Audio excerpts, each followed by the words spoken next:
Thanks, man.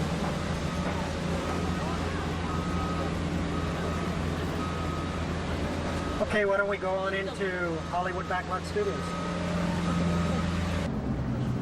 Are you with publicity and marketing? No, actually, we've got NADA. Oh, NADA. Okay. Also, when we were third in, I said don't mention it. Got it. Got it. NADA Courtyard, if we wanted to give them a preview. No. We weren't able to do it for everybody else. I understand. Okay. No. Thank you, Lori. Okay. Go ahead and move forward. Here you walked right by the Soap Opera Bistro by ABC. Inside of that we have 4 distinct sets, like TV sets, and these are typical of the different scenes that you would find in the ABC soap opera. So you have your doctor's office, you have the bar, you have the stable, etc. And then within each of those sets, the waiters and waitresses will be dressed and be acting the parts from those soap operas, from those equivalent soap operas. So you'll get to interact with them, and they've been coached and trained as actors to help you feed lines and stuff, so we create a great dynamic there. Can't talk about Hollywood without talking about animation, clearly one of Disney's best art forms to date. And inside here we have, at the entry, the animation courtyard, which gives you the feeling of actually being in the animated features. What it is, it's a large room with extremely large, high-definition projection that is constantly changing. You can imagine a room the size of this environment, very large projections of all of the backgrounds from all of the animated films with great music and great sound effects playing. You'll actually feel as if you are in the movie yourself.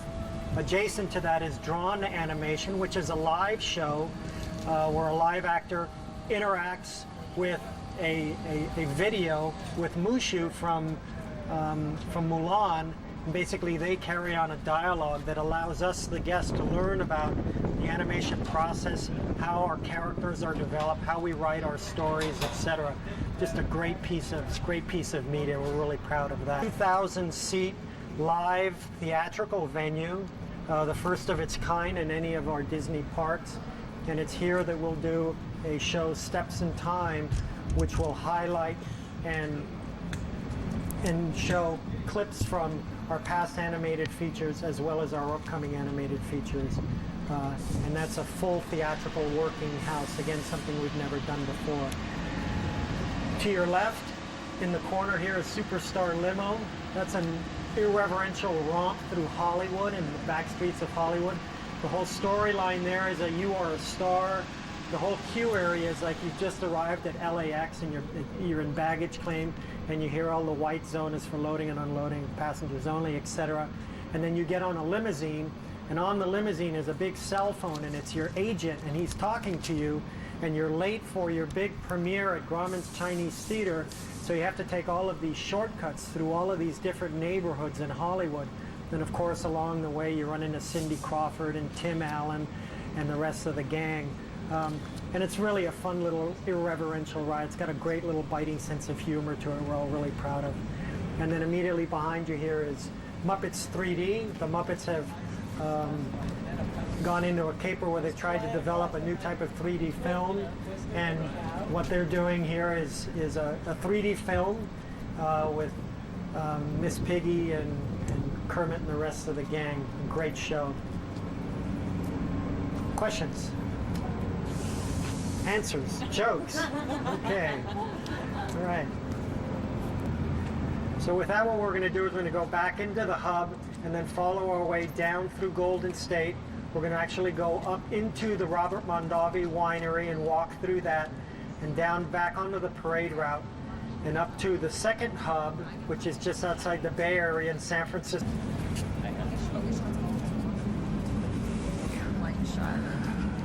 We'll linger here. You had asked me if I was pressing publicity. Did you need something? No, we had the offer to go in and look at an attraction. Oh, yeah. No. And we didn't want to do that because nobody else is seeing it. Right, exactly. Yeah, it's rough. So come in. Unbelievable. Yeah. Whoops.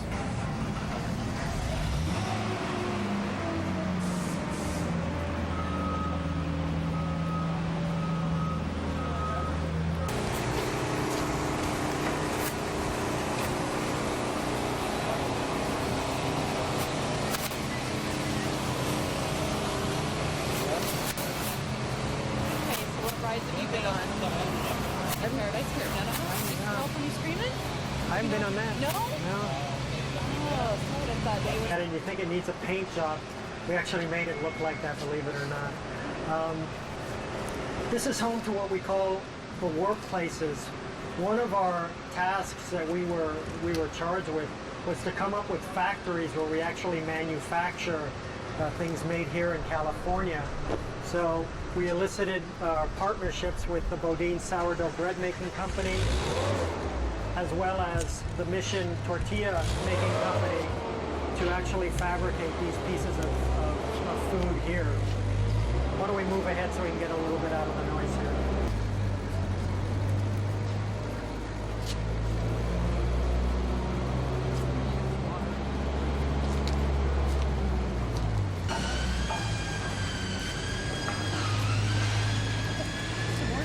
Yeah, it's a little bit better.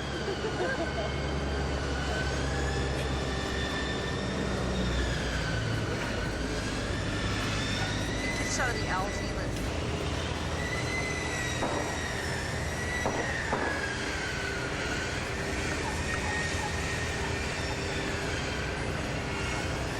We hot? Okay. So again, as I was saying, here in Pacific Wharf, we have an attraction that we are in partnership with the Bodine Sourdough Bread Making Company. We actually make sourdough bread, as well as our inhabitants here in the Golden State. And in this location that we're in partnership with Mission Foods, we actually tell the story of the tortilla. Our history with the Hispanic community has been long. Tortilla production lines, all stainless steel, and you actually get to see the tortillas being made. It's actually 9 steps along the way. At the end of it, you actually get to taste the fresh tortilla right off the line, which, if you've never done that, is really quite delicious. And then at the end of that, we have a chef. I've been the show producer for that, and I think we owe it to our Latino neighbors to give them this homage. So with that,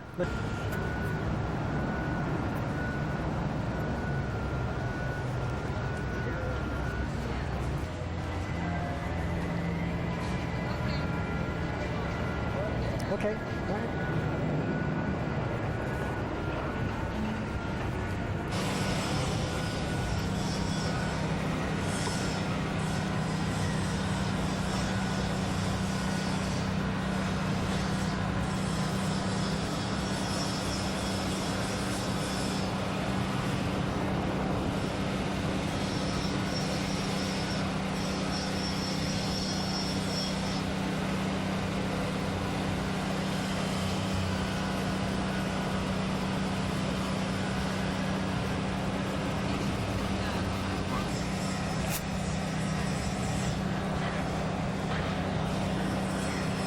Okay, so we're standing in the amphitheater, which we'll use for different folkloric dances and different. Traditionally, as you know, it's usually a track that has been written and choreographed to where you are in the ride. The Sun Wheel is a unique Ferris wheel in that it has the traditional cars on the outside perimeter, but then additionally it has interior loops that, depending on where you are in the rotation, gravity will give you an extra added ride as you make the rotation around. The Malaboomer will take you from 0 to 120 feet in about 3 seconds. If you want to have lunch before that, I wouldn't advise it. This area really comes to life. All of the lighting and the chase lighting on the Sun Wheel and on the roller coaster really add a sense of activity and a very emotional heightening here of this entire area. The hotel, as you see here, is called the Paradise Pier Hotel. We've given it a recent facelift so that it themes in with Paradise Pier. It has 550 rooms and will have its own entrance into the park instead of having to go all the way around to the main entrance. Attraction deals with the ethnic diversity that has made its way to California over the years. It's basically a 20-minute film where we tell the history of California and Francisco. So what I'd like to do is actually walk up to the rotunda, and we'll walk through the Golden State District called the Bay Area, which pays tribute to the Victorian architecture of San Francisco. There's actually a hole there. Can you see the bottom Of the water? No, no, no. ¿Cuál es la máxima velocidad que alcanza los trenes? Creo como 60 millas por hora.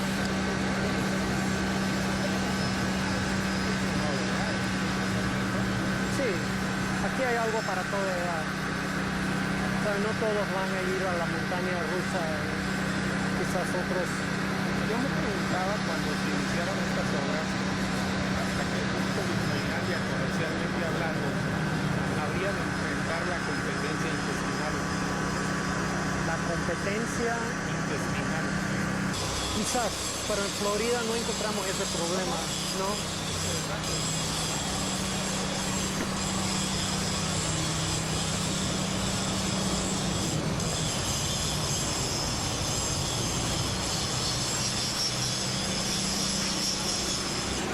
Yes.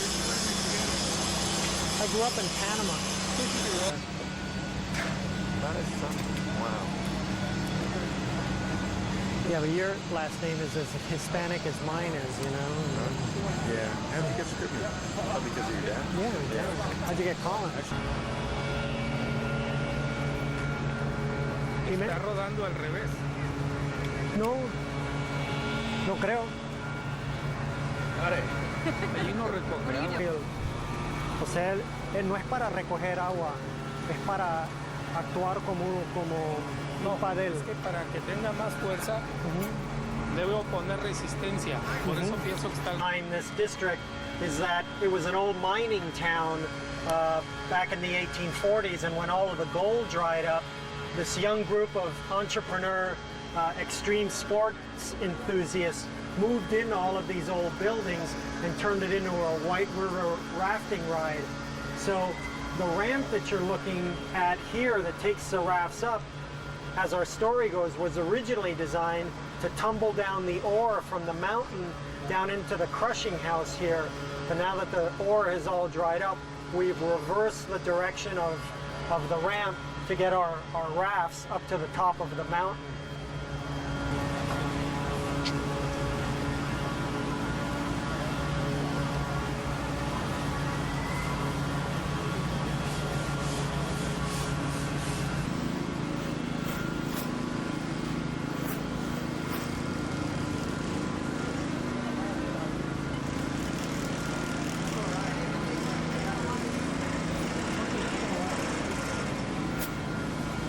Esto es 1.4 mil millones. 1.400 millones de dólares. No, 1.4 mil millones. It's 1.4 billion. Okay. Here we are at the Grand California Hotel. This is a 750-room hotel designed after the arts and crafts movement, which had its home here in California. Thanks to the Green and Green brothers, the architects. Sure. Yeah, it's okay. It's all right. Yosemite Valley, which is akin to the landscape that we have here in Grizzly Peak. So this design played nicely with the Grizzly Peak area so that we have a seamless transition of theme from the theme park to the hotel. What we'll do now is we'll continue walking up, foot drop at about 30 degrees. And what makes this drop unique is that we've developed a technology that at the top of the drop, we actually set the round rafts spinning so that as you make your way down, the raft is actually spinning its way down. Surprisingly, you really don't get that wet until, of course, you come to this hairpin turn, and we have these very powerful geysers that actually shoot up water at the most inappropriate times, as you can imagine. We have the ability to, like on a day like today, to reprogram and recalibrate those geysers so that we don't leave our guests uncomfortable and wet on a cool day such as today. The grizzly bear, as many of you know, is actually on the California flag. This bear is now extinct, but we felt it would be good to pay homage to this great animal, and hence its profile carved into the rock at the highest point of the park. Of course. Hi, Rudy. ¿Cómo estás? Me alegro. ¿Es original el oso? Sí, ¿La claro. escultura? Sí, claro. Hicimos una la réplica de la bandera. No, no, no. No, but it's really gold. Sí, sí. You flight on a hand glider over 13 locations in California. Your feet are dangling. We have wind in your face. You're actually inside an 80-foot domed screen, so you have imagery underneath your feet and 180 degrees left to right. So it's a very immersive ride and a very technologically advanced ride for us. And we think it's going to be one of the big hits of the park. So again, like here, we're addressing the Sierra Nevada mountains. When you walk through Condor Flats, we're talking about the high desert. So you see everything gets very flat, and all the cactuses and the sagebrush is now part of the area development of the landscape makeup. So again, in each district of Golden State, and the park for that matter, we're talking about different geographical locations within the state of California. Okay? Volando. ¿Cuándo va a ser la primera demostración para No sé. Nedia te puede decir.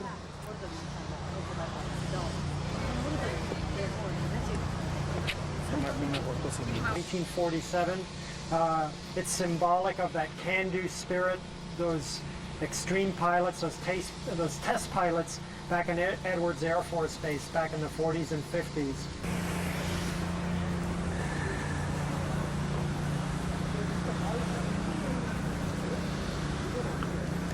And I think we're done. Last stop? Yeah, this is it. We're going back out to the... Oh no, fake. Fake rock. Yeah. Fake rock.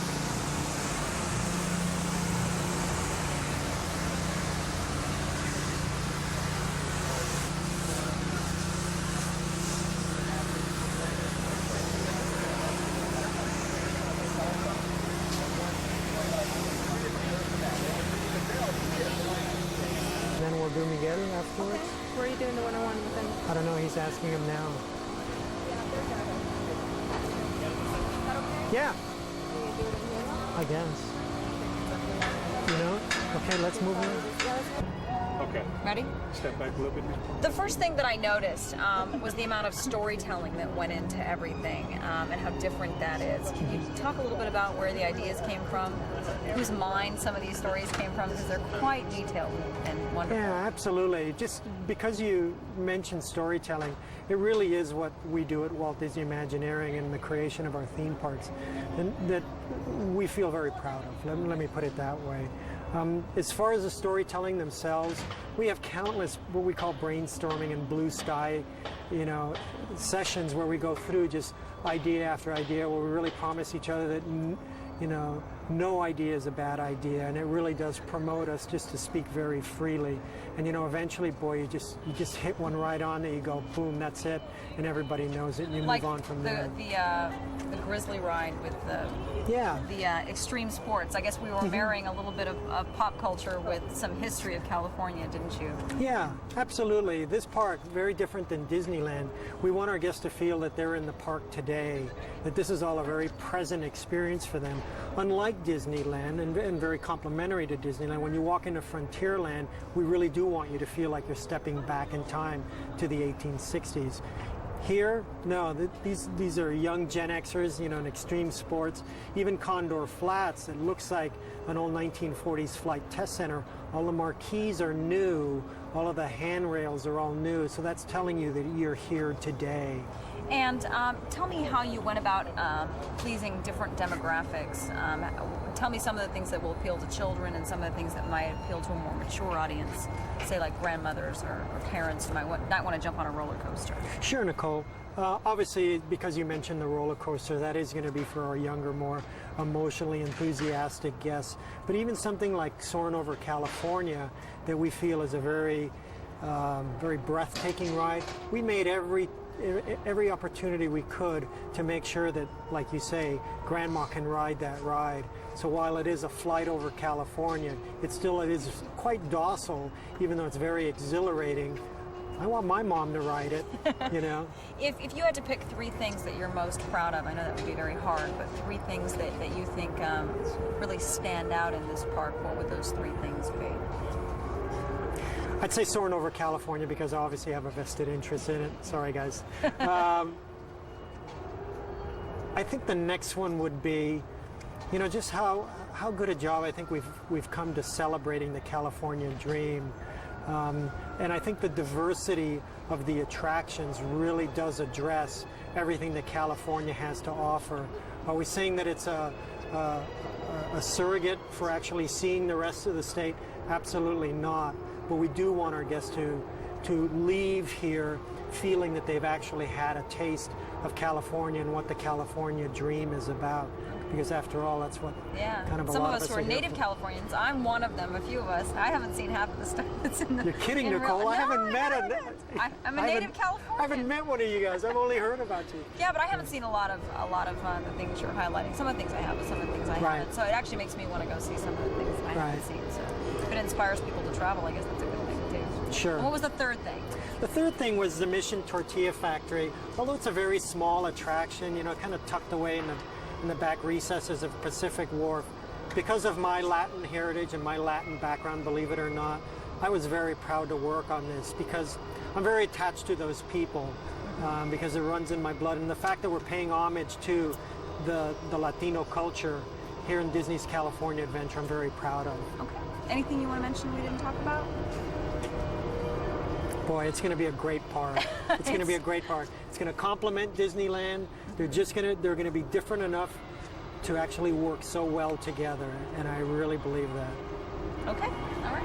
Thank you so much. Let me get this mic off.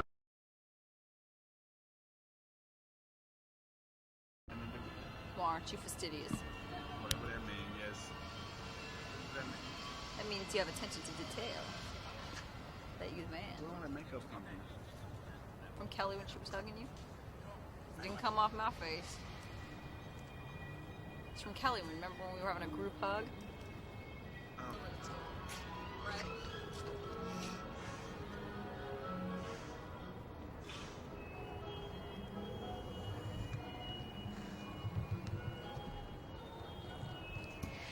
You want to do that again? Yeah.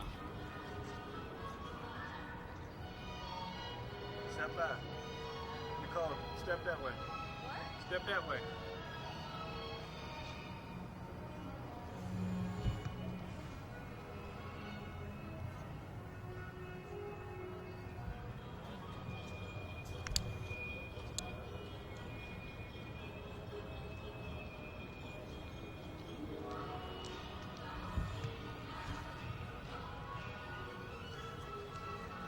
Cool? Yeah.